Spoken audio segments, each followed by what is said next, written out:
Welcome to The Explainer.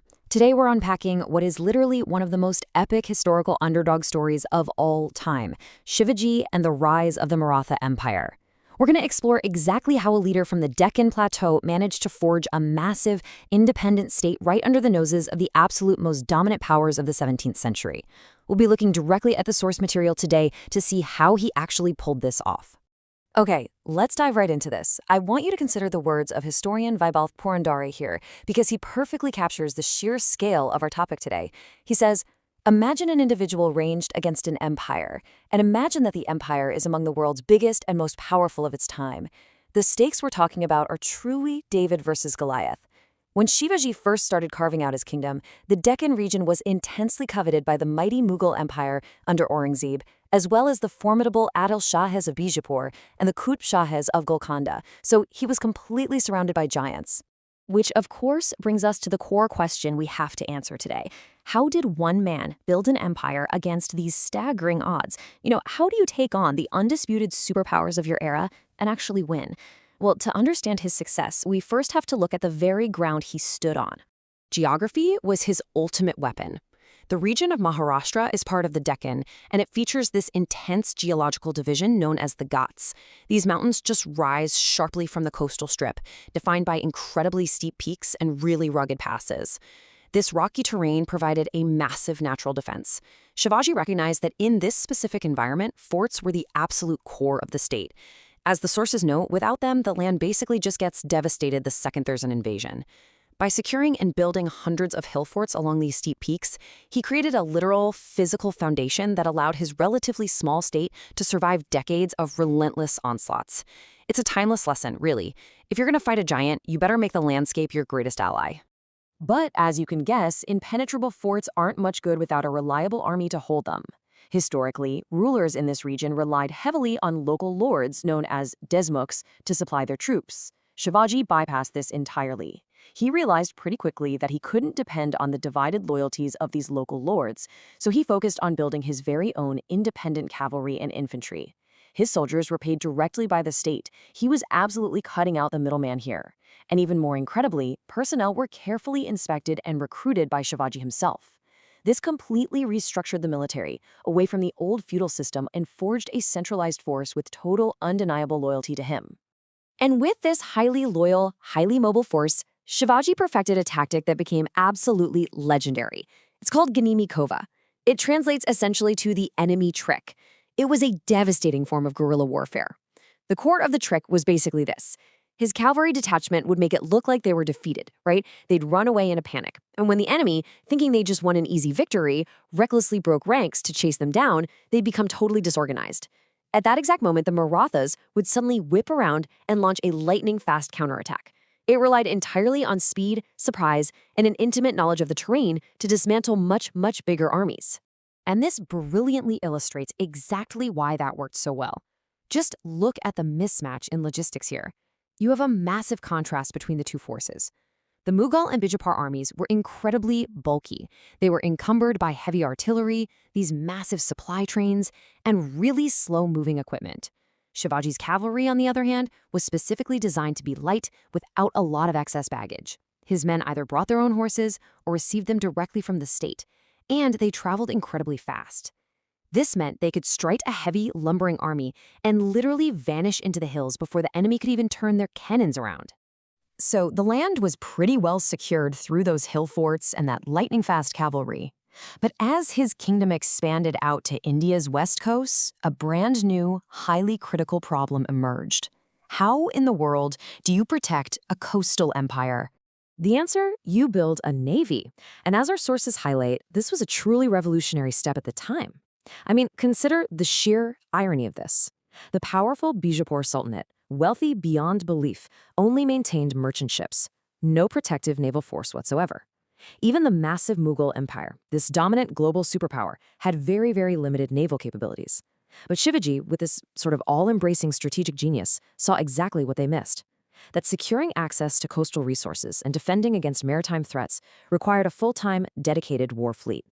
To build this navy from scratch, he looked to the locals. He recruited from indigenous seafaring communities, groups like the Kolis and Bandaris, who had been sailing those exact waters for centuries.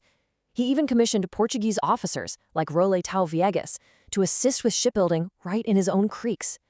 They constructed all sorts of diverse vessels, from big sailing ships called tarandes to broad two-mast ships known as garabs. And here is where the sheer audacity really shows. At a time when European powers were literally forcing Indians to buy naval trade passes just to sail in their own waters, the Marathas turned the tables. They challenged this European naval supremacy and actually started demanding passes from the Europeans themselves. It was, for sure, the ultimate 17th century Uno reverse card. Now, this audacity wasn't just on the water. It totally extended to his land campaigns, which moved with this breathless momentum. Just look at this timeline.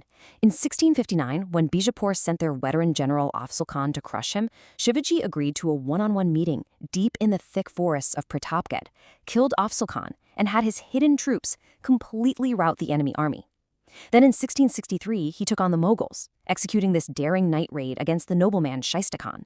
And just a year later, in 1664, he struck directly at the Mughal Empire's wallet by sacking their incredibly wealthy port city of Surat.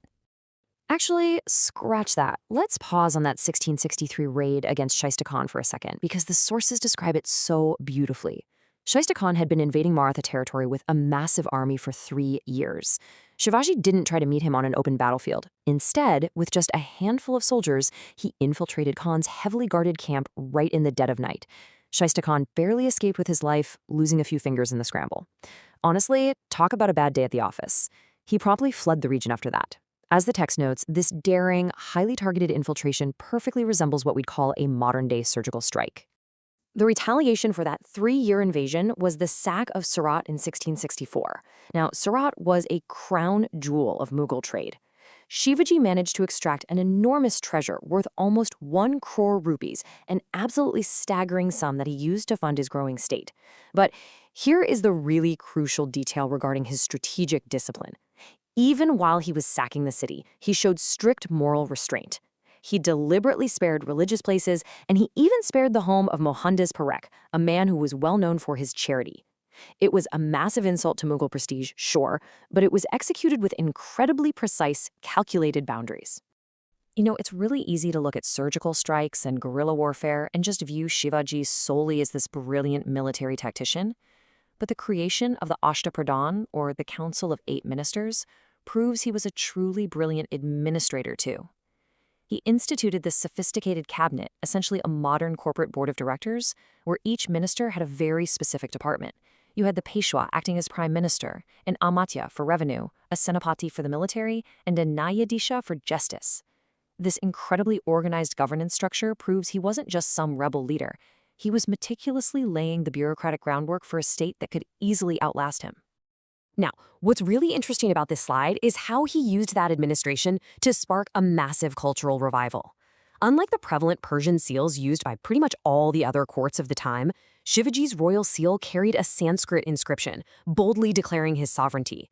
And alongside it, we see the Modi script, a cursive form of Devanagari, which became the main script for Maratha correspondence.